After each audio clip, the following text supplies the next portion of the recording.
जय हिंद एवरीवन। स्वागत है आपका इकोनॉमिक्स के लेक्चर 3 में। मेरा नाम है अरुण सिंह तोमर और हम पढ़ रहे हैं economics for CDS and CAPF.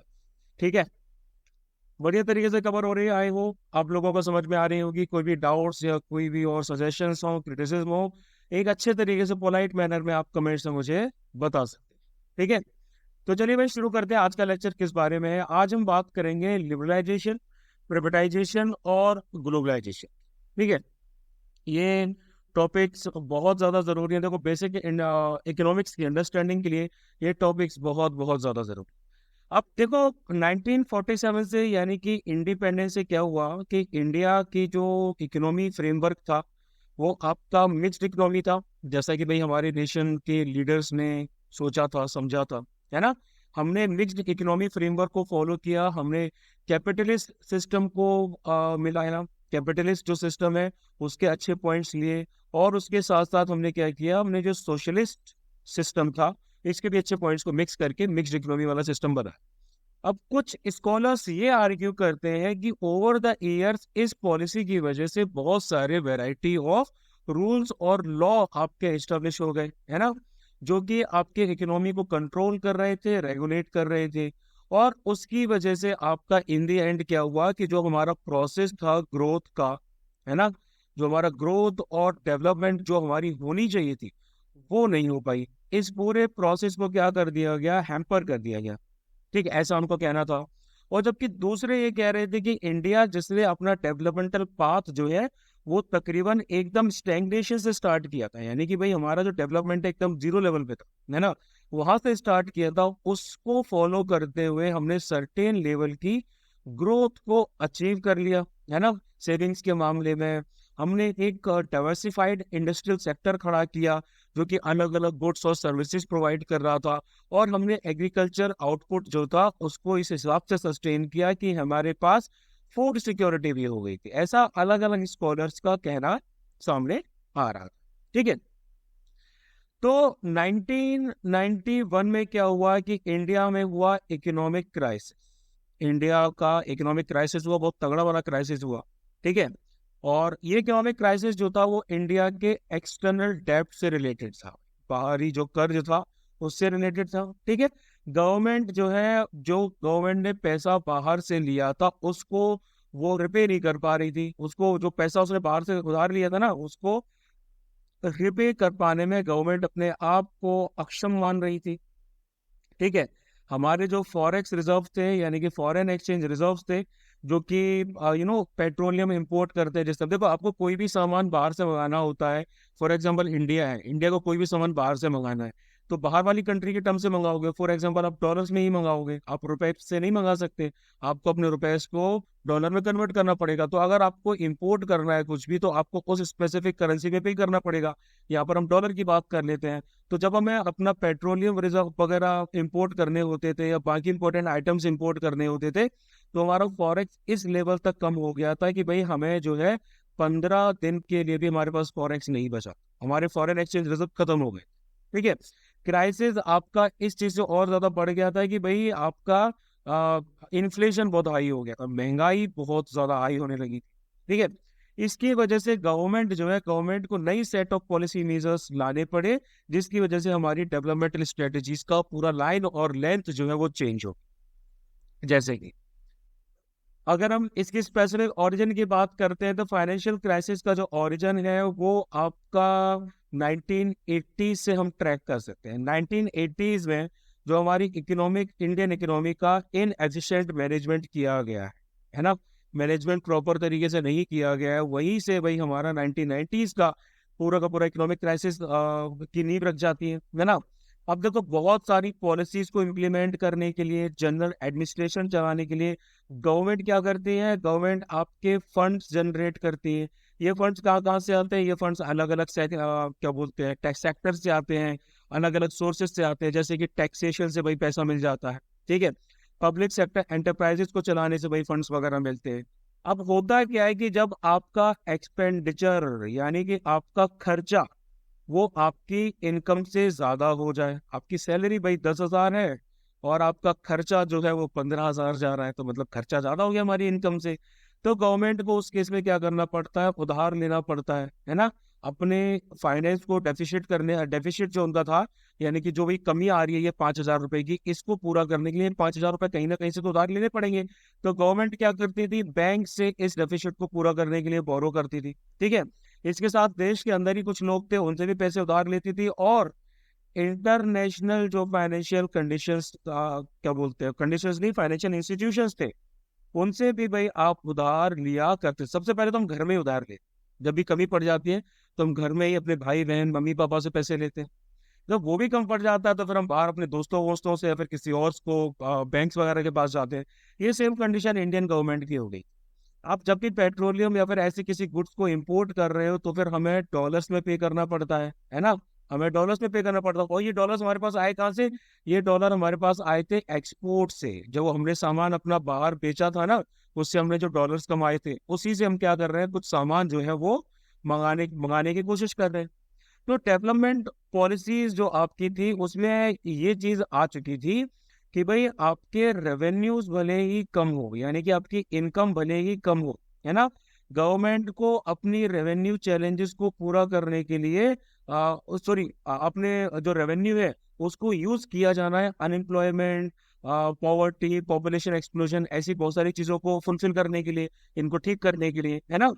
तो गवर्नमेंट के वेलफेयर प्रोग्राम्स पे, डेवलपमेंट प्रोग्राम्स पे आपका खर्चा चलता रहा, स्पेंडिंग चलती रही, ये तो कम नहीं हो सकता, सीधी सी बात है ना। आप घर में आपकी फीस जो है वो तो जानी ही जानी है, आपका जो डेली का दूध आता है वो भी आएगा ही आएगा, खाना पीना आएगा ही आएगा, ऐसी चीजों पे खर्च तो होना ही होना था। ठीक है, तो डेवलपमेंटल एक्टिविटीज पे तो भाई खर्च होना ही होना था। गवर्नमेंट उस पे क्या कर सकती थी, आपकी स्पेंडिंग बराबर कर रही थी, लेकिन उससे गवर्नमेंट को कोई एडिशनल रेवेन्यू नहीं मिल रहा था। ठीक है, और गवर्नमेंट भाई क्या कर रही थी, गवर्नमेंट आपके बाकी के जो इंटरनल सोर्सेस थे लाइक टैक्सेशन वगैरह, इनसे भी ज्यादा भाई आपका रेवेन्यू जनरेट कर पाने में असमर्थ थी। ठीक है, अब उसके बाद में क्या होता है कि जो गवर्नमेंट थी वो आपका लार्ज शेयर इस इनकम का ऐसे एरियाज पे खर्च कर रही थी जो कि गवर्नमेंट को इमीडिएट रिटर्न नहीं दे रहे थे। गवर्नमेंट को इमीडिएट रिटर्न नहीं दे रहे थे, जैसे कि भाई हमारा सोशल सेक्टर आ जाता है ना, सोशल सेक्टर आ जाता है, हमारा डिफेंस वाला सेक्टर आ जाता है। यहाँ पर क्या होता है कि भाई यहाँ पर आप पैसा खर्च करते जा रहे हैं लेकिन यहाँ पे आपको इमीडिएट रिटर्न नहीं मिलता है, कोई रेवेन्यू जनरेट नहीं होता है ना। तो ये सिस्टम हो रहा था। अब उसके बाद में क्या हो रहा था, जो पब्लिक सेक्टर अंडरटेकिंग्स है, पीएसयूज है, यहाँ से जो आपकी इनकम आ रही थी वो इनकम इतनी ज्यादा सफिशिएंट नहीं थी कि उससे आपका जो खर्चा बढ़ता जा रहा है उसको आप पूरा कर सके। ये चीज भी हो रही थी।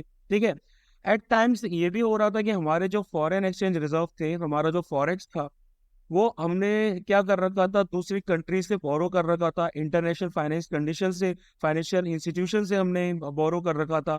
वो हमारा किस में यूज किया जा रहा था, वो हमारी खुद की कंजप्शन जो क्या बोलते हैं नीड्स है उनको ही पूरा करने में लगाया जा रहा था।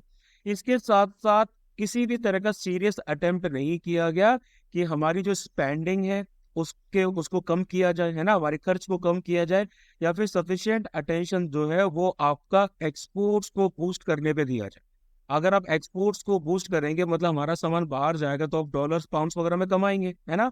तो भाई हमारे इम्पोर्ट्स तो बढ़ रहे थे लेकिन एक्सपोर्ट्स को बढ़ाया नहीं जा रहा था। अब लेट 1980s में क्या हुआ कि गवर्नमेंट का जो एक्सपेंडिचर है वो इतना ज्यादा बढ़ने लगा, आपका रेवेन्यू से बहुत ज्यादा बढ़ने लगा, यानी कि एक्सपेंडिचर आपका रेवेन्यू के कंपैरिजन में बहुत ज्यादा बढ़ने लगा, बहुत ज्यादा डेफिसिट क्रिएट होने लगा, इतना ज्यादा लार्ज मार्जिन बनने लगा कि इस एक्सपेंडिचर को आप बोरोइंग करके भी, मतलब उधार लेके भी सस्टेन नहीं कर पा रहे। ठीक है, बहुत सारे एसेंशियल गुड्स थी, उनकी प्राइसेस बहुत तेजी से बढ़ी। इम्पोर्ट्स जो है, अब इम्पोर्ट्स भी आपके जो है वो भी बहुत तेजी से बढ़ने लगे, लोग बाहर से जो है सामान मंगाने लगे, और एक्सपोर्ट जो थे भाई वो हमारे फिर भी काफी हद तक कम रह गए, यानी कि हमारा फॉरेक्स भी खत्म हो रहा था। तो फॉरेन एक्सचेंज रिजर्व्स हमारे इस लेवल तक डिक्लाइन कर गए कि भाई 2 हफ्तों से ज्यादा इंपोर्ट करने के लिए हमारे पास फॉरेक्स नहीं था। ठीक है, सफिशिएंट फॉरेन एक्सचेंज जो था आपका, वो इंटरेस्ट पेमेंट करने के लिए भी नहीं था। आपने जो बाहर से उधार ले रखे थे ना, उन उधारों को इंटरनेशनल लेंडर्स को इंटरेस्ट पेमेंट करने के लिए भी आपका फॉरेक्स नहीं बचा था। इसके साथ साथ कोई भी कंट्री, कोई भी इंटरनेशनल फाउंडर इंडिया को पैसे देने के लिए तैयार नहीं था। अब इंडिया ने क्या किया, इंडिया ने अप्रोच किया international bank for reconstruction and development. ठीक है भाई, इसको वर्ल्ड बैंक ग्रुप को ही बेसिकली इंडिया ने जब अप्रोच किया। ये सारी की सारी बॉडीज आपकी वर्ल्ड बैंक ग्रुप के अंडर ही आ जाती हैं। तो भाई इंडिया ने जब आईबीआरडी को अप्रोच किया, जिसको वर्ल्ड बैंक के नाम से जाना जाता है, और इंटरनेशनल मॉनेटरी फंड आईएमएफ को भी उन्होंने अप्रोच किया, और उनको $7 बिलियन का लोन दिया गया इस क्राइसिस को मैनेज करने के लिए। लेकिन लोन लेने के लिए भाई आपके साथ में कुछ कंडीशंस जोड़ दी गई, कुछ शर्तें लगा दी गई। अब इन शर्तों में क्या था?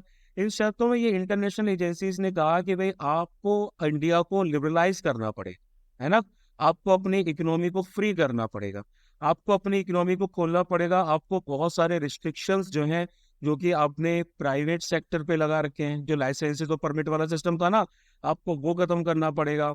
आपको गवर्नमेंट का जो रोल है ना, वो भी आपको कम करना पड़ेगा बहुत सारे एरियाज में। और ट्रेड रिस्ट्रिक्शंस जो हैं आपको, वो आपको इंडिया और बाकी कंट्रीज के बीच में कम करनी पड़ेंगी, जो इंपोर्ट वगैरह से रिलेटेड। ठीक है, तो इंडिया ने इन कंडीशंस को माना, वर्ल्ड बैंक और आईएमएफ की कंडीशंस को माना, और न्यू इकोनॉमिक पॉलिसी जो है उसको अनाउंस किए। न्यू इकोनॉमिक पॉलिसी में बहुत अलग अलग तरह के इकोनॉमिक रिफॉर्म्स थे। इन पॉलिसीज का थ्रस्ट यानी कि प्रेशर जो था वो सिंपल इस बात में था कि एक ज्यादा कॉम्पिटिटिव इन्वायरमेंट हमारी इकोनॉमी में बनाना है, और जो आपके बैरियर्स हैं, अलग अलग तरह के जो बैरियर्स लगा रखे हैं एंट्री के लिए, अलग अलग इंडस्ट्रीज की एंट्री के लिए या फिर फर्म्स की ग्रोथ के लिए, उनको भी हटाना है। तो ये जो नई सेट ऑफ पॉलिसीज थी, इनको हम दो ग्रुप्स में क्लासिफाई कर सकते हैं। पहले तो आ जाते हैं भाई हमारे स्टेबलाइजेशन मीजर्स आ जाते हैं, और दूसरे आ जाते हैं स्ट्रक्चरल रिफॉर्म मीजर्स। अब देखो, ये जो आपके स्टेबलाइजेशन मीजर्स आ जाते हैं, ठीक है, स्टेबलाइजेशन मीजर्स जो है वो आपके शॉर्ट टर्म रहते हैं। ये शॉर्ट टर्म वाले मीजर्स होते हैं। इनका सीधा सा एम होता है कि भाई किसी तरह की जो सामने कमजोरी दिख रही है इसको ठीक किया जाए, है ना, जो कि हमारी बैलेंस ऑफ पेमेंट से रिलेटेड है, एक्सपोर्ट और इंपोर्ट से रिलेटेड है, या फिर इसके जरिए इन्फ्लेशन जो है उसको कंट्रोल में लाया जाए। सिंपल वर्ड्स में कहा जाए, आपको हमें सफिशिएंट फॉरेन एक्सचेंज रिजर्व को मेंटेन करना था, और जो राइजिंग प्राइसेस थी उनको कंट्रोल में रखना था। दूसरी तरफ दूसरे जो हमारे आ जाते हैं स्ट्रक्चरल रिफॉर्म मेजर्स जो आ जाते हैं, ये आ जाते हैं लॉन्ग टर्म मेजर्स, ये लंबे टाइम के लिए है। ठीक है, इनका सीधा सा एम होता है कि इकोनॉमी की एफिशिएंसी को बढ़ाया जाए, इंटरनेशनल कॉम्पिटिटिवनेस को इंक्रीज किया जाए, वेरियस सेगमेंट जो इंडियन इकोनॉमी के हैं जिनमें रिजिडिटीज हैं, बैरियर्स हैं, उनको खत्म किया जाए। तो गवर्नमेंट ने आपकी वेराइटीज ऑफ पॉलिसीज को इंट्रोड्यूस किया, जो कि आ जाती है एलपीजी रिफॉर्म्स के अंडर में, लिबरलाइजेशन, प्राइवेटाइजेशन और ग्लोबलाइजेशन।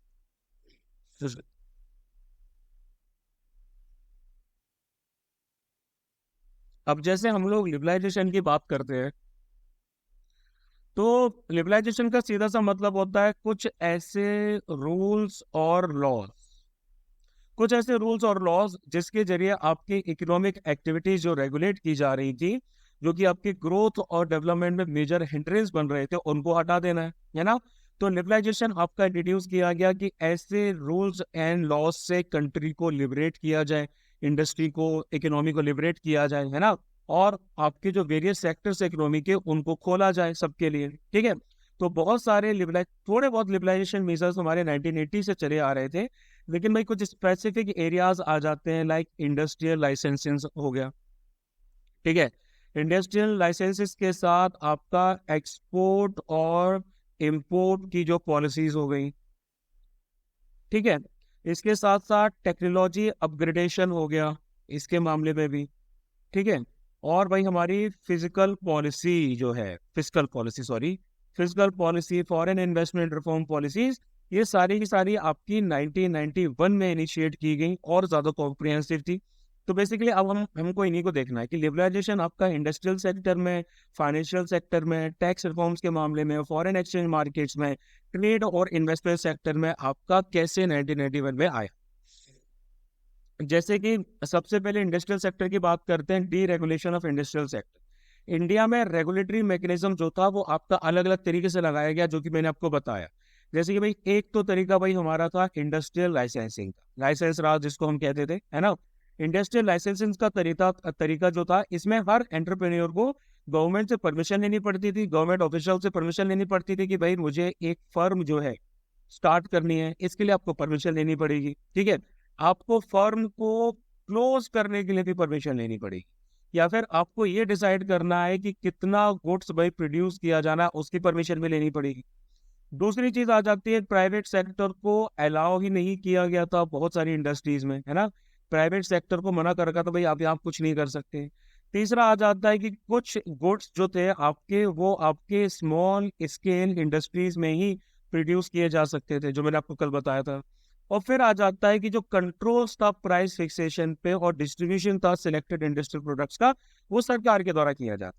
ठीक है, तो जो रिफॉर्म पॉलिसीज आपकी 1991 में इंट्रोड्यूस की गई या उसके बाद में जो आई हमारी, उनमें से ऐसे बहुत सारे रिस्ट्रिक्शंस हटा दिए गए। इंडस्ट्रियल लाइसेंसिंग जो था, इसको खत्म कर दिया गया तकरीबन बहुत सारे कैटेगरीज के लिए, एक्सेप्ट एल्कोहल। ठीक है, एल्कोहल हो गया, सिगरेट्स हो गए, हजार्डस केमिकल्स वगैरह जो आपके आ जाते हैं। ठीक है, इंडस्ट्रियल एक्सप्लोजिव्स आ जाते हैं, electronics, aerospace and drugs and pharmaceuticals. इनके अलावा बाकी सब में इंडस्ट्रियल लाइसेंसिंग को खत्म कर दिया गया। अब हमारी बहुत सारी इंडस्ट्रीज ऐसी थी जो, कुछ इंडस्ट्रीज ऐसी थी जिनको आपका सिर्फ पब्लिक सेक्टर के लिए रखा गया कि भाई तुम जो हो अब पब्लिक सेक्टर में सिर्फ तुम ही काम करो। ठीक है, जैसे कि एटॉमिक एनर्जी जनरेशन हो गया, कुछ core activities like Indian railway वगैरह हो गया, है ना। कुछ गुड्स आपके जो स्मॉल स्केल इंडस्ट्रीज के द्वारा प्रोड्यूस किए जा रहे थे, अब उनको डी रिजर्व कर दिया गया कि भाई ज्यादातर इंडस्ट्रीज के लिए कि भाई अब कोई भी इनकी आकर प्रोडक्शन कर सकता है और इनकी प्राइसेस को डिटरमाइन कर सकता है। वही फाइनेंशियल सेक्टर रिफॉर्म्स की तरफ देखें तो फाइनेंशियल सेक्टर में हमारे फाइनेंशियल इंस्टीट्यूशंस आ जाते हैं, कमर्शियल बैंक्स आ जाते हैं। ठीक है, कमर्शियल बैंक्स के साथ साथ आपके इन्वेस्टमेंट बैंक्स आ जाते हैं, landers, real estate brokers, finance companies, insurance company, stock और एक्सचेंज ऑपरेशंस आ जाते हैं, फॉरेन एक्सचेंज मार्केट आता था, ये सब फाइनेंशियल सेक्टर में आ जाता है। ठीक है, तो फाइनेंशियल सेक्टर हमारा आरबीआई के द्वारा रेगुलेट किया जाता है ना। सारे बैंक और सारे फाइनेंशियल इंस्टीट्यूशन जो है वो आपके आरबीआई के अलग अलग नॉर्म्स और रेगुलेशंस के हिसाब से चलते हैं। आरबीआई डिसाइड करता है कि भाई बैंक अपने पास कितना पैसा रख सकते हैं, ये आरबीआई डिसाइड करेगा। ठीक है, आरबीआई इसके साथ साथ इंटरेस्ट रेट जो रहती है उनको भी फिक्स करेगा। ठीक है, ये भी आरबीआई अपना काम करेगा। इसके साथ साथ आपका नेचर ऑफ लैंडिंग, यानी कि पैसा कैसा दिया जा रहा है, कितना दिया जा रहा है, किस सेक्टर को दिया जा रहा है, ये सब भी आरबीआई ही डिसाइड करेगा। तो एक major um financial sector reforms का ये था कि आरबीआई का जो रोल है वो आपका रेगुलेटर से हटा के फैसिलिटेटर में कन्वर्ट कर दिया जाए। ये भाई सिंपल सी चीज थी। ठीक है, अब इसके बाद क्या होता है कि इसका सिंपल सा मतलब ये था कि फाइनेंशियल सेक्टर को अपने डिसीजन खुद लेने का अधिकार दिया जाएगा आरबीआई से कंसल्ट किए बिना। तो भाई यहाँ पर जो रिफॉर्म पॉलिसीज आई उसके जरिए भाई हमारे बहुत सारे प्राइवेट सेक्टर बैंक्स जो है वो स्टेब्लिश किए गए। इस प्राइवेट सेक्टर बैंक्स में कुछ इंडियन बैंक्स भी थे और इंडिया के साथ साथ हमारे फॉरेन प्राइवेट सेक्टर बैंक्स भी स्टेब्लिश किए गए। फॉरेन इन्वेस्टमेंट जो लिमिट जो है ना, जो बैंक्स में, वो आपकी तकरीबन 74% तक की गई। पहले भाई हमारी कम थी।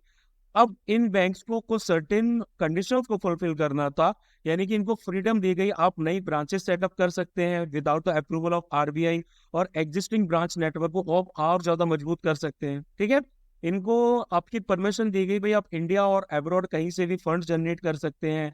बहुत सारे मैनेजरियल एस्पेक्ट जो थे वो आपके आरबीआई के पास रखे गए थे, वो इन बैंक्स की इंटर मतलब बेसिकली जो बैंक अकाउंट होल्डर्स थे उनकी इंटरेस्ट को सेफगार्ड करने की। ठीक है, फिर उसके बाद फॉरेन इंस्टीट्यूशनल जो इन्वेस्टर्स होते हैं जैसे कि मर्चेंट बैंकर्स हो गए, म्यूचुअल फंड्स और पेंशन फंड्स हो गए, अब इनको इंडियन फाइनेंशियल मार्केट्स में इन्वेस्ट करने की परमिशन दे दी गई। वही अगर हम टैक्स रिफॉर्म्स की बात करते हैं तो टैक्स रिफॉर्म्स का सीधा सा मतलब आता है गवर्नमेंट की टैक्सेशन, है ना। गवर्नमेंट के टैक्स सेक्टर में रिफॉर्म्स लाए जाएंगे। पब्लिक एक्सपेंडिचर जो पॉलिसीज है उसमें रिफॉर्म्स लाए जाएंगे, जो कि कलेक्टिवली हमारी फिजिकल पॉलिसी के नाम से जानी जाती है। मतलब इसमें भाई बहुत सारे इंप्रूवमेंट किए जाने थे। अब दो तरह के टैक्सेस होते हैं, आपको पता है, एक तो डायरेक्ट टैक्सेस होते हैं, एक इनडायरेक्ट टैक्सेस होते हैं। डायरेक्ट टैक्सेस में हम डायरेक्टली इंडिविजुअल्स या एंटिटी सेंट्रल या स्टेट गवर्नमेंट को पे करते हैं, है ना। इसमें इंडिविजुअल्स, बिजनेस, एंटरप्राइजेस ये सब आ जाते हैं। और इनडायरेक्ट टैक्सेस में आपके वो टैक्सेस आते हैं जिसको कोई भी इंडिविजुअल या एंटिटी गवर्नमेंट को सब्सिक्वेंटली आपका दूसरे तरीके से पे करती है। फॉर एग्जाम्पल, आप कोई भी सामान खरीदते हैं, वो सामान महंगा हो गया, सरकार ने उस पर टैक्स लगा दिया, वो टैक्स आपके ऊपर आ गया, क्योंकि प्रोड्यूसर तो अपने ऊपर टैक्स झेलेगा नहीं, तो वो उस चीज की कीमत बढ़ा देगा, तो इनडायरेक्ट टैक्स हमारे ऊपर आ गया। ठीक है, ये आपके इनडायरेक्ट टैक्सेस आ जाते हैं, जीएसटी, वीएटी, कस्टम ड्यूटीज वगैरह वगैरह। और ये सारे भाई हमारे जो है ये डायरेक्ट टैक्स आते हैं जो हमको पे करने पर। ठीक है, तो 1991 से क्या था, एक कंटिन्यूअस रिडक्शन किया गया टैक्सेस में, इंडिविजुअल इनकम्स में। ठीक है, और ये फील किया गया कि जो high rate of tax, income tax है, इसकी वजह से ही लोग टैक्स इवेजन करते हैं, टैक्स की चोरी करते हैं। ठीक है, तो ये वाइडली एक्सेप्टेड फैक्ट हो गया उस टाइम पे कि moderate rate of income tax जो है उससे लोग सेविंग्स करें, है ना। आप मॉडरेट रेट टैक्स की लगाइए तो लोग सेविंग्स करेंगे, और उसके साथ साथ वॉलंटरी डिस्क्लोजर भी करेंगे अपनी इनकम का। कॉर्पोरेशन टैक्स की जो रेट थी वो भी बहुत ज्यादा हाई थी, उसको भी ग्रेजुअली कम किया गया। एफर्ट्स किए गए कि भाई इनडायरेक्ट टैक्सेस जो है, जो आपकी कमोडिटीज वगैरह पे लगाए जाते हैं, इनको भी कम किया जाए, ताकि आपका कॉमन नेशनल मार्केट गुड्स और कमोडिटीज के लिए मेंटेन किया जा सके। इसी में एक मेजर स्टेप था, 2015 में लॉन्च हुआ जीएसटी। ठीक है, इंडियन कॉन्स्टिट्यूशन को अमेंड किया गया, स्टेट गवर्नमेंट्स और यूनियन गवर्नमेंट को एम्पावर किया गया कि भाई आप लॉज बनाइए गुड्स एंड सर्विसेज टैक्स से रिलेटेड। तो उसकी वजह से जीएसटी को इंट्रोड्यूस किया गया, एक ग्रेटर एडिशनल रेवेन्यू गवर्नमेंट के लिए से जनरेट होना स्टार्ट हुआ, टैक्स इवेजन कम हुआ, one nation one tax one market वाला सपना पूरा हुआ। One nation one tax and one market. एक और कंपोनेंट जो भाई इसमें आ जाता है, रिफॉर्म आ जाता है, वो था सिंप्लीफिकेशन, यानी कि बेटर कंप्लाइंस होना चाहिए टैक्स पेयर्स की तरफ से, है ना। तो उसके लिए बहुत सारे प्रोसीजर्स को आपका सिंप्लीफाइड किया गया और रेट्स को भी सब्सटेंशियली लोअर किया गया। वहीं अगर हम फिर बात करें फॉरेन एक्सचेंज रिफॉर्म्स की, तो पहला इंपॉर्टेंट रिफॉर्म जो एक्सटर्नल सेक्टर में किया गया वो आपका फॉरेन एक्सचेंज के मार्केट में किया गया। 1991 में क्या हुआ, इमीडिएट मेजर के तौर पे आपका जो बैलेंस ऑफ पेमेंट क्राइसिस है, जो इंपोर्ट और एक्सपोर्ट के बीच का डिफरेंस था, इसको सॉल्व करने की कोशिश की गई। रुपये जो है उसको डिवैल्यू किया गया। ठीक है, उसकी जो वैल्यू है जानबूझकर सरकार के तौर पे कम की गई। फॉरेन करेंसीज के रिस्पेक्ट में आप डिवैल्यूएशन का प्रोसेस कर सकते हैं। ठीक है, डिवैल्यूएशन का मतलब होता है deliberate downward adjustment of a countries currency value. ठीक है, तो इसकी वजह से हमारे देश में अब फॉरेक्स का इनफ्लो जो है वो बढ़ गया, फॉरेक्स आना स्टार्ट हो गया। इसके साथ साथ आपकी जो रुपये की वैल्यू थी, है ना, वो फॉरेन एक्सचेंज मार्केट में गवर्नमेंट के कंट्रोल से बाहर हुई, यानी कि मार्केट तय करेगा कि रुपए की वैल्यू डॉलर के हिसाब से कितनी होगी। ठीक है, मार्केट जनरली क्या करता है, एक्सचेंज रेट को आपका डिमांड और सप्लाई के हिसाब से ही डिटरमाइन करता है। ये थोड़ा आगे जाके हम डिटेल में पढ़ेंगे। ट्रेड और इन्वेस्टमेंट पॉलिसी रिफॉर्म्स के बारे में बात करें तो लिबरलाइजेशन जो आपका ट्रेड का हुआ, इन्वेस्टमेंट प्रिजाइम का हुआ, उसकी वजह से आपकी जो इंटरनेशनल कॉम्पिटिटिवनेस है वो बढ़ने लगी। यानी कि अब हमारी कॉम्पिटिटिवनेस, शायद गलत लिख दिया मैंने, हाँ सही लिखा, इंटरनेशनल कॉम्पिटिटिवनेस है वो हमारी बढ़ने लगी इंडस्ट्रियल प्रोडक्शन के मामले में। फॉरेन इन्वेस्टमेंट और टेक्नोलॉजी भी हमारी इकोनॉमी में आने लगी। इसका सिंपल सा एम ये था कि लोकल इंडस्ट्रीज जो हमारी हैं, है ना, इनकी एफिशिएंसी को प्रमोट करना है। ये भाई मॉडर्न टेक्नोलॉजी जो है उसको यूज करना स्टार्ट कर दे। सीधी सी बात है, जब कंपटीशन बढ़ेगा, नए प्रोडक्ट्स आएंगे, तो मॉडर्न टेक्नोलॉजी तो आपको अपनानी ही पड़ेगी। लेकिन डोमेस्टिक इंडस्ट्रीज को प्रोटेक्ट करने के लिए इंडिया अभी तक क्या कर रहा था, क्वांटिटेटिव रिस्ट्रिक्शंस लगा रहा था इंपोर्ट्स में, जो मैंने आपको कल बताया था, इतना ही मंगा सकते हो, इस पे इतना ट्रेड टैरिफ लग जाएगा, इतना कोटा लगेगा, ये सब। ठीक है, तो ये आपका जनरली किया जा रहा था, क्या बोलते हैं, टैरिफ्स को बहुत ज्यादा हाई रख के। तो इस पॉलिसीज ने क्या किया, इन पॉलिसीज ने आपकी इंडिया की इंडस्ट्रीज की एफिशिएंसी कम कर दी थी, कॉम्पिटिटिवनेस कर दी थी, जिसकी वजह से हमारा जो मैन्युफैक्चरिंग सेक्टर है उसकी ग्रोथ बहुत लो देखी गई थी। ठीक है, तो जो ट्रेड पॉलिसी के रिफॉर्म्स आए उनका सीधा सा एम किस पे था, उनका सीधा सा एम ये था कि आप जो हमारे इंपोर्ट्स और एक्सपोर्ट्स हैं उन पे आप क्वांटिटेटिव जो रिस्ट्रिक्शंस लगाए जा रहे थे उनको डिसमेंटल किया गया, उनको हटाया गया। जो टैरिफ रेट्स थी भाई आपकी, उनको रिड्यूस किया गया। इसके साथ साथ जो लाइसेंसिंग प्रोसीजर थे इंपोर्ट्स वगैरह के लिए, आपने उनको भी हटाया। इंपोर्ट लाइसेंसिंग जो है उसको आपका हजार्डस और इन्वायरमेंटली सेंसिटिव इंडस्ट्रीज के मामले को छोड़ के बाकी सबके लिए हटाया गया। अब आपको लाइसेंस की जरूरत नहीं थी। क्वांटिटेटिव रिस्ट्रिक्शंस जो आपने इंपोर्ट्स पे लगाए हुए थे, मैन्युफैक्चर्ड कंज्यूमर गुड्स पे लगाए हुए थे, एग्रीकल्चर प्रोडक्ट्स पे लगाए थे, उनको भी आपने तकरीबन अप्रैल 2001 के रिस्पेक्ट में हटा लिया गया। और एक्सपोर्ट ड्यूटीज जो थी आपकी, जिसके जरिए इंडिया के गुड्स की आपकी कॉम्पिटिटिवनेस बढ़ानी थी इंटरनेशनल मार्केट, उनको भी कम किया गया। सिर्फ ऐसा नहीं था कि भाई इंपोर्ट पे ही आप टैरिफ ड्यूटीज लगा रहे हैं, जब आप सामान बाहर भेज रहे थे ना तो उसके लिए हाई एक्सपोर्ट ड्यूटीज लगा रखी थी। तो भाई उसके जरिए हमारे जो मैन्युफैक्चरर्स थे वो बाहर के कंट्रीज में, तो मार्केट्स में कॉम्पिटिशन ही नहीं दे पा रहे थे। ठीक है। अब उसके बाद आ जाता है प्राइवेटाइजेशन। प्राइवेटाइजेशन का क्या मतलब होता है? प्राइवेटाइजेशन का सिंपल सा मतलब है the process by which a piece of property और business goes from being owned by the government to being privately owned. Simple शब्दों में कहा जाए तो ओनरशिप या मैनेजमेंट जो है वो आपका गवर्नमेंट ओन एंटरप्राइज का चेंज किया जाए। ठीक है। गवर्नमेंट कंपनीज आपकी जो है, गवर्नमेंट कंपनीज को प्राइवेट कंपनीज में कन्वर्ट किया गया। कैसे कन्वर्ट किया गया? पहला तो क्या हुआ कि भाई विथड्रॉल के जरिए। अब ये विथड्रॉल में क्या हो गया भाई? देखो, विथड्रॉल में आपका सिंपल सा बात है कि गवर्नमेंट ने विथड्रॉ किया आपका पब्लिक सेक्टर जो कंपनीज होती थी उनकी ओनरशिप और मैनेजमेंट से, और दूसरा किया गया सेल से, यानी कि पीएसयूज का सर्टेन शेयर्स को बेचा गया, आउटराइट सेल किया गया उनका। ठीक है।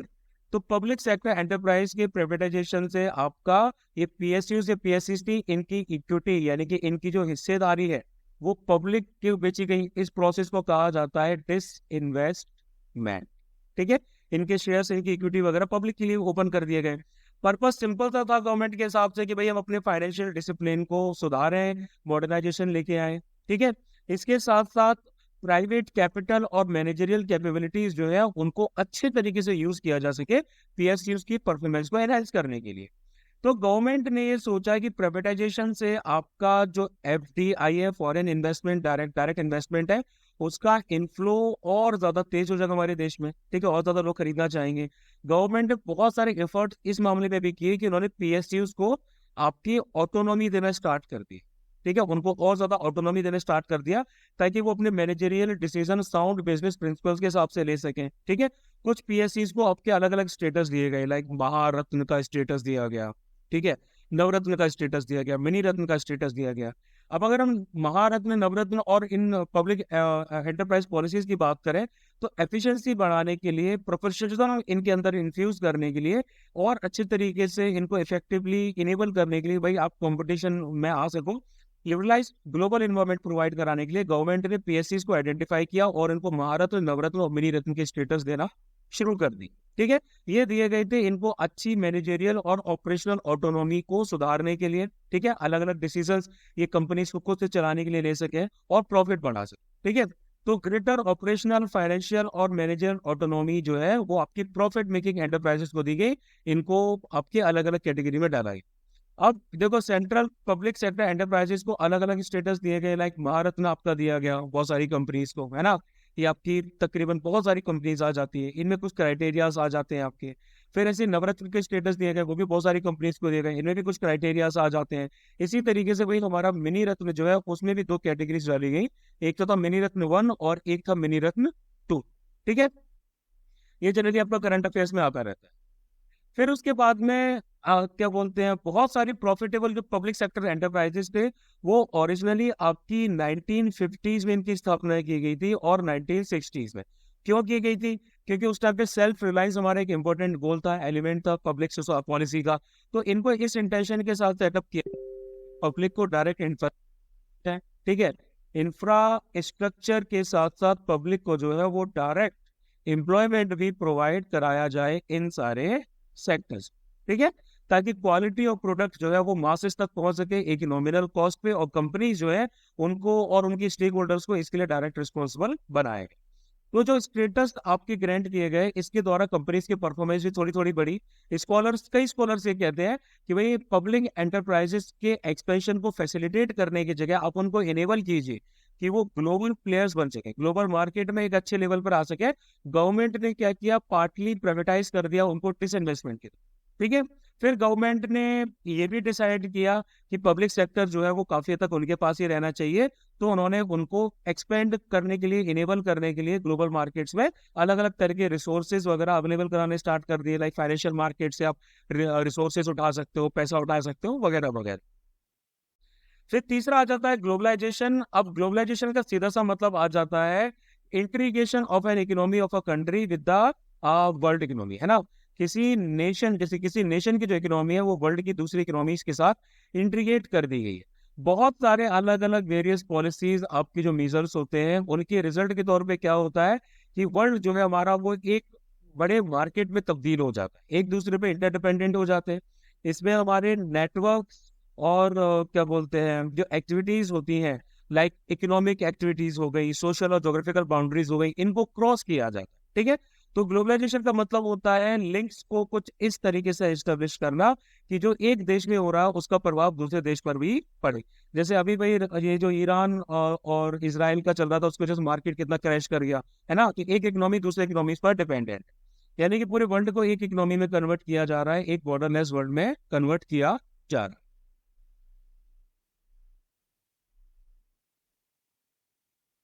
तो यहाँ पे जो प्रोसेस आएगा उसको हम बोलेंगे आउटसोर्सिंग। ठीक है। सबसे पहला ये एक बहुत इंपॉर्टेंट आउटकम आता है ग्लोबलाइजेशन प्रोसेस का। आउटसोर्सिंग में क्या होता है कि कोई भी कंपनी हायर करती है रेगुलर सर्विस को एक्सटर्नल सोर्सेस, है ना। इन हाउसिंग नहीं करती भाई, एक्सटर्नल सोर्सेस को यूज करती है वो। बहुत सारे अलग क्या बोलते हैं, हाँ सॉरी, आपके अलग अलग कंट्रीज से इन एक्सटर्नल सोर्सेस को हायर किया जाता है। ठीक है। जो आपको काम पहले इंटरनली ही मिल रहे थे, इन हाउसिंग मिल रहे थे, अब आप वो दूसरी कंट्री से ले रहे हैं। लाइक लीगल एडवाइस हो गई, उसके लिए आप किसी दूसरी कंट्रीज के बंदों को रखा हुआ है। कंप्यूटर सर्विस हो गई, एडवर्टीजमेंट हो गया, डिजिटल मार्केटिंग हो गई, सिक्योरिटी वगैरह हो गई, है ना। हर कोई आपका जो है पहले स्पेसिफिक कंपनी के डिपार्टमेंट ही प्रोवाइड करा रहे थे, लेकिन अब आपने एक्सटर्नल सोर्सेज को उसके लिए रेफर कर लिया है। ठीक है। अब इकोनॉमिक एक्टिविटी के फॉर्म के तौर पे देखा जाए तो आउटसोर्सिंग बहुत ज्यादा बढ़ चुकी है रिसेंट टाइम्स में। फास्ट मोड्स ऑफ कम्युनिकेशन की वजह से, खासकर इंफॉर्मेशन टेक्नोलॉजी की ग्रोथ की वजह से बहुत ज्यादा इंटेंसिफाई हुई है। बहुत सारी सर्विसेज लाइक आपकी वॉइस बेस्ड सर्विसेज जो रहती है ना, जिनको बीपीओ या फिर कॉल सेंटर सर्विसेज बोलते हैं आप, record keeping, accountancy, banking services, music recording, film editing, book transcription, clinical advices, even teaching भी आपकी कंपनीज के द्वारा आउटसोर्स की जा रही है इन द डेवलप्ड कंट्रीज, ऐसी डेवलपिंग कंट्रीज से जैसे कि इंडिया, इंडोनेशिया वगैरह वगैरह। ठीक है। ज्यादातर एमएनसीज, मल्टीनेशनल कॉर्पोरेशन जो है, छोटी छोटी कंट्रीज भी अपनी सर्विसेज को आउटसोर्स कर रही हैं इंडिया जैसी कंट्रीज में, जहां पर उनको चीपर कॉस्ट पे स्किल्ड जो है एम्प्लॉयज मिल जा रहे हैं, रीजनेबल डिग्री ऑफ स्किल और एक्यूरेसी मिल जा रही है, लो वेज रेट्स है भाई, availability of skilled man power है इंडिया में। इसकी वजह से हम ग्लोबल आउटसोर्सिंग के एक 1990s पर एक मेजर डेस्टिनेशन के तौर पे उभर के सामने है। उसके बाद डब्ल्यूटीओ की बात करेंगे, वर्ल्ड ट्रेड ऑर्गेनाइजेशन की। तो डब्ल्यूटीओ को 1995 में इसकी स्थापना की गई थी। ठीक है। ये general agreement on trade and tariff की एक सक्सेसर ऑर्गेनाइजेशन थी। जीएटीटी को 1948 में 23 कंट्रीज के साथ में स्थापना की गई थी। ये आपकी ग्लोबल ट्रेड ऑर्गेनाइजेशन थी जो कि मल्टीलैटरल ट्रेड एग्रीमेंट्स को एडमिनिस्टर किया जा सके। मल्टीलैटरल ट्रेड कौन से होते हैं भाई? मल्टी लैटरल ट्रेड्स आपके वो ट्रेड्स होते हैं जो एक कंट्री क्या करती है, अलग अलग कंट्रीज के साथ में करती है। ठीक है। तो इसमें जो मल्टीलैटरल ट्रेड एग्रीमेंट्स किए गए थे उनको एडमिनिस्टर करना इनका काम था। इक्वल अपॉर्चुनिटी सारी कंट्रीज को प्रोवाइड करने का काम था इंटरनेशनल मार्केट में ट्रेडिंग पर्पसेस के लिए। तो डब्ल्यूटीओ जो है ये आपकी इससे एक्सपेक्टेड है कि भाई आप एक रूल बेस्ड ट्रेडिंग रिजाइम चलाएंगे जिसमें नेशंस आपके आर्बिट्रेरी रिस्ट्रिक्शंस होते हैं, जबरदस्ती के रिस्ट्रिक्शंस होते हैं, वो ट्रेड पे नहीं लगा सकते। इसके साथ साथ प्रोडक्शन और जो ट्रेड ऑफ सर्विसेज होगा इसमें भी ऑप्टिमम यूटिलाइजेशन होगा वर्ल्ड रिसोर्सेज का और इन्वायरमेंट को बचाया जाएगा। तो जो डब्ल्यूटीओ के एग्रीमेंट्स होते हैं ये आपके गुड्स और सर्विसेज में तो आते ही आते हैं, है ना। गुड्स और सर्विसेज में आते आते हैं कि भाई आप इंटरनेशनल ट्रेड में आप मल्टीलैटरल और बायलैटरल, बायलैटरल होता है एक देश से दूसरे देश के लिए, बायलैटरल और मल्टीलैटरल ट्रेड को आप इनहेंस करेंगे, टैरिफ्स वगैरह को हटवाएंगे, नॉन टैरिफ बैरियर्स आ जाते हैं वो भी आप हटवाएंगे ताकि सारी मेंबर कंट्रीज को ग्रेटर एक्सेस मार्केट का मिल सके। ठीक है। तो डब्ल्यूटीओ का एक इंपॉर्टेंट मेंबर होने के नाते इंडिया जो है वो ग्लोबल रूल्स को अच्छे तरीके से बनाने में सबसे अग्रणी रहा है। रेगुलेशंस और सेफगार्ड्स वगैरह हमने इस तरीके से बनाए हैं जो कि डेवलपिंग वर्ल्ड के लिए काफी इंपॉर्टेंट है। इंडिया ने लिबरलाइजेशन ऑफ ट्रेड में अपना कमिटमेंट भी रखा हुआ है, जो उसने WTO में किया था। क्वांटिटेटिव रिस्ट्रिक्शंस हटा दिए, इंपोर्ट्स और टैरिफ रेट्स वगैरह हटा दी, है ना। लेकिन कुछ स्कॉलर्स ये कहते हैं कि इंडिया जो WTO का मेंबर बना हुआ है, इसकी यूजफुलनेस कैसी है ना, ये क्या यूजफुल है या फिर नहीं है। क्योंकि मेजर वॉल्यूम ऑफ जो इंटरनेशनल ट्रेड होता है वो तो डेवलप्ड नेशन आपस में ही कर लेते हैं, डेवलपिंग कंट्रीज को ऐसा कुछ मिलता ही नहीं है। वो ये भी बोलते हैं कि डेवलप्ड कंट्रीज जो है वो आपकी बहुत सारी कंप्लेंट्स फाइल करते हैं एग्रीकल्चरल सब्सिडीज पे, है ना। मार्च 2024 के करंट अफेयर्स को देखिए, जो डिफेंस बात के मार्च 2024 के करंट अफेयर्स है, उसमें इकोनॉमी वाले सेक्शन में WTO की जो 30th मिनिस्ट्रियल कॉन्फ्रेंस हुई अबू धाबी में, उसमें भाई आपके बहुत सारे इश्यूज उठाए गए। इसमें फिश सब्सिडीज का मामला उठाया गया है, उसमें आपका जो एग्रीकल्चर सब्सिडीज होते हैं जिनको PSH कहा जाता है, उनके मामले उठाए गए हैं डेवलप्ड कंट्रीज के द्वारा और डेवलपिंग कंट्रीज के द्वारा। उनको पढ़ना बहुत इंपॉर्टेंट है, ठीक है। तो डेवलप्ड कंट्रीज बोलती हैं कि भाई डेवलपिंग कंट्रीज जो है वो तो भाई ज्यादा आपकी सब्सिडीज दे रही हैं। डेवलपिंग कंट्रीज 10% तक टोटल प्रोडक्शन वैल्यू की सब्सिडी दे सकती हैं और 5% तक डेवलप्ड कंट्रीज दे सकती हैं। वो इसको भी कम करवाना चाह रहे हैं, ठीक है। वो चाहते हैं कि भाई हमारा जो सामान है वो इनकी कंट्रीज तक ज्यादा पहुंचे, इनकी सब्सिडीज की वजह से हमें नुकसान हो रहा है, ठीक है। जबकि डेवलपिंग कंट्री इस बात के लिए चीटेड फील करती है कि उनको डेवलप्ड कंट्रीज के मार्केट्स की प्रॉपर एक्सेस नहीं दी जाती है, क्योंकि डेवलप्ड कंट्रीज ने कुछ सर्टेन स्टैंडर्ड्स बना लिए, है ना, कि भाई ये स्टैंडर्ड है, ये फलाना है, ये दिमाग है, इसको आपको फॉलो करना पड़ेगा। इसको अगर डेवलपिंग कंट्री फॉलो करती है तो उनके लिए ये बहुत ज्यादा कॉस्टली हो जाता है। अब उसके बाद में हम आ जाते हैं Indian economy during reforms. Reforms के टाइम में भाई हमारी क्या सिचुएशन रही। तो देखो इकोनॉमिक्स में क्या होता है कि जो ग्रोथ होती है इकोनॉमी की, वो आपकी GDP यानी कि ग्रॉस डोमेस्टिक प्रोडक्ट के तौर पे नापी जाती है। 1991 के बाद में क्या हुआ कि इंडिया में एक रैपिड ग्रोथ देखी गई GDP में एक कंटिन्यूअस बेसिस में तकरीबन 2 दशकों तक, है ना। 1980-91 में देखोगे 5.6, 6.4, 7.8, 8.2, 5.6, 6.6 एंड 7.4, यानी कि 20 सालों तक बहुत ज्यादा ग्रोथ देखी गई। आपकी 5.6 थी भाई 1980-1991 के दौरान हमारी GDP, है ना। और 2007-2012 के रिस्पेक्ट में देखेंगे तो 8.2 पहुंची, ठीक है। लेकिन रिफॉर्म पीरियड के दौरान जो एग्रीकल्चर की ग्रोथ थी वो आपकी डिक्लाइन कर गई। एग्रीकल्चर 3.6 पे था, अब आप देखोगे 1.5, 3.2, 4.2, -0.2 पे पहुंच गई। जबकि इंडस्ट्रियल सेक्टर में फ्लक्चुएशन देखे गए, है ना। 7.1 से 6.5, फिर 9.4 बढ़ गया, फिर कम हुआ, फिर आपका कम हुआ, फिर आपका बढ़ गया, ऐसा आपका चलता रहा। इससे पता चलता है कि GDP की जो ग्रोथ है वो आपकी सिर्फ सर्विसेज सेक्टर से ज्यादा ड्रिवन थी, क्योंकि सर्विसेज सेक्टर में कंटिन्यूस आपका इंक्रीमेंट देखा। अब क्या होता है उसके बाद 2012 और 15 के टाइम, है ना, ये जो टाइम पीरियड भाई हमारा रहा है, इसके दौरान हमारा अलग अलग सेक्टर्स में कुछ एक सर्टेन लेवल की भाई सेटबैक देखा गया। एग्रीकल्चर में देखेंगे तो भाई एग्रीकल्चर में आपको एक हाई ग्रोथ रेट 2013 और 14 में देखी गई, लेकिन उसके बाद एकदम से नेगेटिव ग्रोथ देखी गई, है ना, सब्सिक्वेंट ईयर्स में। सर्विस सेक्टर जो था वो तो आपका एक कंटिन्यूस लेवल पे बढ़ता चला गया, 8.1 से 7.8 और 9.8 पे जाता रहा, ठीक है। और क्या बोलते हैं, मतलब कि सर्विस सेक्टर आपका टोटल GDP की ग्रोथ से भी ज्यादा बढ़ने लगा, ठीक है। बहुत ज्यादा हाई परसेंट देखिए 9.8% तक पहुंच गया था। इंडस्ट्रियल सेक्टर में एक स्टीप डिक्लाइन देखा गया 3.6 से लेकर 5, और उसके बाद ये थोड़ा सा फिर हमारा बढ़ गया, ठीक है। तो इसमें कंटिन्यूस पॉजिटिव ग्रोथ भी देखी गई। अब अगर हम, ये तो डेटा की बात होगी, अगर हम वैसे नॉर्मल बात देखें तो ओपनिंग जो हमारी इकोनॉमी की हुई थी उसकी वजह से फॉरेन डायरेक्ट इन्वेस्टमेंट जो है प्लस फॉरेन एक्सचेंज रिजर्व जो है हमारा वो बढ़ने लगे, ठीक है। फॉरेन इन्वेस्टमेंट जो था भाई हमारा, इसमें हमारा फॉरेन डायरेक्ट इन्वेस्टमेंट भी आ जाता है, इसमें हमारा फॉरेन इंस्टीट्यूशनल इन्वेस्टमेंट भी आ जाता है। ये आपका बढ़ चुका था, कितना बढ़ चुका था 1991 के दौरान ये तकरीबन $100 मिलियन हुआ करता था।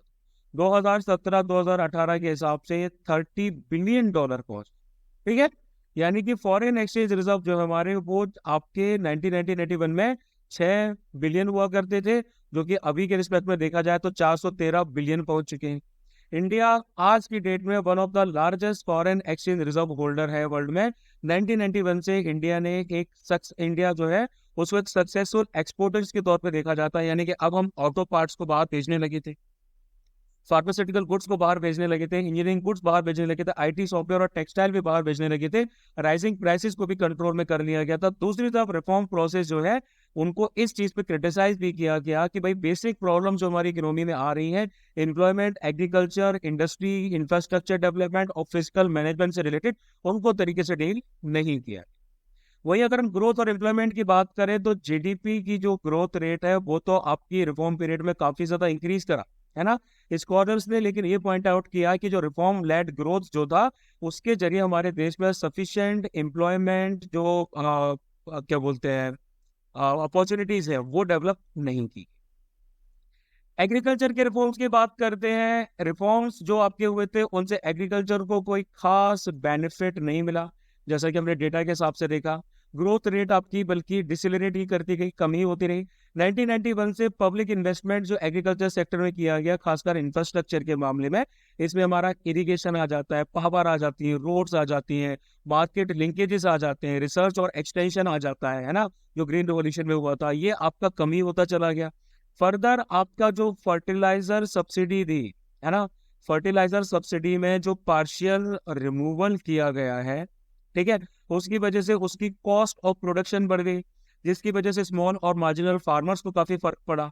इस सेक्टर में बहुत सारे पॉलिसी चेंजेस हुए, लाइक आपने इंपोर्ट ड्यूटीज जो थी, है ना, इंपोर्ट ड्यूटीज को आपने कम कर दिया, इसमें रिडक्शन हुआ। एग्रीकल्चर प्रोडक्ट्स जो थे उनकी इंपोर्ट ड्यूटीज पे कम कर दिया, यानी कि बाहर से अब उनको आने में कोई दिक्कत नहीं थी, उन पर ज्यादा खर्चा नहीं किया जा रहा था, है ना, तो डोमेस्टिक प्रोड्यूस करने के लिए लोग उनको बाहर से मंगाने लगे।